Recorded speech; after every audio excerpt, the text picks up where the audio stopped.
16 सोमवार व्रत कथा। तो चलिए सुनते हैं। एक बार शिवजी और माता पार्वती जी मृत्यु लोक पर घूम रहे थे। घूमते घूमते वे विदर्भ के देश अमरावती नामक नगर में आए। उस नगर में एक सुंदर शिव मंदिर था, इसलिए महादेव जी और पार्वती जी के साथ वहां रहने लगे। एक दिन बातों बातों में पार्वती जी और शिव जी को चौसर खेलने को कहा। शिव जी राजी हो गए और चौसर खेलने लग गए। उसी समय मंदिर का पुजारी दैनिक आरती के लिए आया। पार्वती जी ने उससे पूछा, बताओ हम दोनों में चौसर में कौन जीतेगा। वो पुजारी भगवान शिव का भक्त था और उसके मुंह से तुरंत निकल पड़ा, महादेव जीतेंगे। चौसर का खेल खत्म होने पर पार्वती जी जीत गईं और शिव जी हार गए। पार्वती जी ने क्रोधित होकर उस पुजारी को श्राप देना चाहा, तभी शिव जी ने उन्हें रोक दिया और कहा, ये तो भाग्य का खेल है, उसकी कोई गलती नहीं है। फिर भी माता पार्वती ने उस कोढ़ी को श्राप दे दिया और उससे कोढ़ हो गया। काफी समय तक वो कोढ़ से पीड़ित रहा। एक दिन एक अप्सरा उस मंदिर में शिव जी की आराधना के लिए आई और उसने उस पुजारी के कोढ़ को देखा। अप्सरा ने उस पुजारी को कोढ़ का कारण पूछा तो उसने सारी घटना सुना दी। अप्सरा ने उस पुजारी को कहा, तुम्हें इस कोढ़ से मुक्ति पाने के लिए 16 सोमवार व्रत करना चाहिए। उस पुजारी ने व्रत करने की विधि पूछी। अप्सरा ने बताया, सोमवार के दिन नहा धोकर साफ कपड़े पहन लेना और आधा किलो आटे की पंजीरी बना देना। उस पंजीरी के 3 भाग करना। प्रदोष काल में भगवान शिव की आराधना करना। इस पंजीरी के 1/3 हिस्से को आरती में आने वाले लोगों को प्रसाद के रूप में देना। इस तरह 16 सोमवार तक यही विधि अपनाना। 17वें सोमवार को 1/4 गेहूं के आटे से चूरमा बना देना और शिव जी को अर्पित कर लोगों में बांट देना। इससे तुम्हारा कोढ़ दूर हो जाएगा। इस तरह 16 सोमवार व्रत करने से उसका कोढ़ दूर हो गया और वो खुशी खुशी रहने लगा। एक दिन शिव जी और पार्वती जी दोबारा उस मंदिर में लौटे और उस पुजारी को एकदम स्वस्थ देखा। पार्वती जी ने उस पुजारी के स्वास्थ्य लाभ होने का राज पूछा। उस पुजारी ने कहा, उसने 16 सोमवार व्रत किए जिससे उसका कोढ़ दूर हो गया। पार्वती जी इस व्रत के बारे में सुनकर बहुत प्रसन्न हुई। उन्होंने भी ये व्रत किया और इससे उनका पुत्र वापस घर लौट आया और आज्ञाकारी बन गया। कार्तिकेय ने अपनी माता से उनके मानसिक परिवर्तन का कारण पूछा जिससे वो वापस लौट आए। पार्वती ने उन्हें इन सब के पीछे 16 सोमवार व्रत के बारे में बताया। कार्तिकेय यह सुनकर बहुत खुश हुए। कार्तिकेय ने अपने दूर गए ब्राह्मण मित्र से मिलने के लिए उस व्रत को किया और 16 सोमवार होने पर उनका मित्र उनसे मिलने वापस लौट आया। उनके मित्र ने इस राज का कारण पूछा तो कार्तिकेय ने 16 सोमवार व्रत की महिमा बताई। यह सुनकर उस ब्राह्मण मित्र ने भी विवाह के लिए 16 सोमवार व्रत रखने के लिए विचार किया। एक दिन राजा अपनी पुत्री के लिए विवाह की तैयारियां कर रहा था। कई राजकुमार राजा की पुत्री से विवाह करने के लिए आए और राजा ने एक शर्त रखी कि जिस भी व्यक्ति के गले में हथनी वरमाला डालेगी उसके साथ ही उसकी पुत्री का विवाह होगा। वो ब्राह्मण भी वही था और भाग्य से उस हथनी ने उस ब्राह्मण के गले में वरमाला डाल दी और शर्त के अनुसार राजा ने उस ब्राह्मण से अपनी पुत्री का विवाह करा दिया।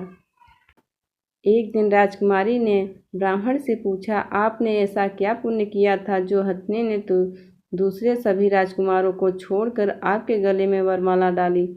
उसने कहा, प्रिय, मैंने अपने मित्र कार्तिकेय के कहने पर 16 सोमवार व्रत किए थे। उसी के परिणाम स्वरूप तुम लक्ष्मी जैसी दुल्हन मुझे मिली। राजकुमारी यह सुनकर बहुत प्रभावित हुई और उसने भी पुत्र प्राप्ति के लिए 16 सोमवार व्रत रखा। फलस्वरूप उसके एक सुंदर पुत्र का जन्म हुआ और जब पुत्र बड़ा हुआ तो पुत्र ने पूछा, माँ, आपने ऐसा क्या किया जो आपको मेरे जैसा पुत्र मिला। उसने भी पुत्र को 16 सोमवार व्रत की महिमा बताई। यह सुनकर उसने भी राजपाट की इच्छा के लिए ये व्रत रखा।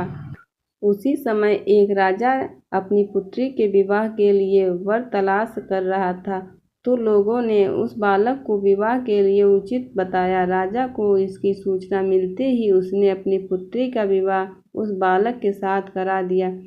कुछ सालों बाद जब राजा की मृत्यु हुई तो वो राजा बन गया, क्योंकि उस राजा के कोई पुत्र न था। राजपाट मिलने के बाद भी वह सोमवार व्रत करता रहा। एक दिन 17वें सोमवार व्रत पर उसकी पत्नी को पूजा के लिए शिव मंदिर आने को कहा, लेकिन उसने खुद आने के बजाय दासी को भेज दिया। ब्राह्मण पुत्र के पूजा खत्म होने के बाद आकाशवाणी हुई, तुम अपनी पत्नी को अपने महल से दूर रखो, वरना तुम्हारा विनाश हो जाएगा। ब्राह्मण पुत्र यह सुनकर आश्चर्यचकित हुआ। महल वापस लौटने पर उसने अपने दरबारियों को भी ये बात बताई, तो दरबारियों ने कहा, जिसकी वजह से ही उसे राजपाट मिला है, वो उसी को महल से बाहर निकालेगा। लेकिन उस ब्राह्मण पुत्र ने उसे महल से बाहर निकाल दिया। वो राजकुमारी भूखी प्यासी एक अनजान नगर में आई। वहाँ एक बूढ़ी औरत धागा बेचने बाजार जा रही थी। जैसे ही उसने राजकुमारी को देखा तो उसने मदद करते हुए उसके साथ व्यापार में मदद करने को कहा। राजकुमारी ने भी एक टोकरी अपने सर पर रख ली। कुछ दूर चलने पर एक तूफान आया और वो टोकरी उड़ाकर चली गई। अब वो बूढ़ी औरत रोने लग गई और उसने राजकुमारी को मनहूस मानते हुए चले जाने को कहा। उसके बाद वो एक तेली के घर पहुंची। उसके वहां पहुंचते ही सारे तेल के घड़े फूट गए और तेल बहने लगा। उस तेली ने भी इसे मनहूस का मानकर उसको वहां से भगा दिया। उसके बाद वो एक सुंदर तालाब के पास पहुंची और जैसे ही पानी पीने लगी, उस पानी में कीड़े चलने लगे और सारा पानी धुंधला हो गया। अपने दुर्भाग्य को कोसते हुए उसने गंदा पानी पी लिया और पेड़ के नीचे सो गई। जैसे ही वो पेड़ के नीचे सोई, उस पेड़ की सारी पत्तियां झड़ गईं। अब वो जिस पेड़ के पास जाती उसकी पत्तियां गिर जाती थी। ऐसा देखकर वहां के लोग मंदिर के पुजारी के पास गए। उस पुजारी ने उस राजकुमारी का दर्द समझते हुए उसने कहा, बेटी तुम मेरे परिवार के साथ रहो, मैं तुम्हें अपनी बेटी की तरह रखूंगा। तुम्हें मेरे आश्रम में कोई तकलीफ नहीं होगी।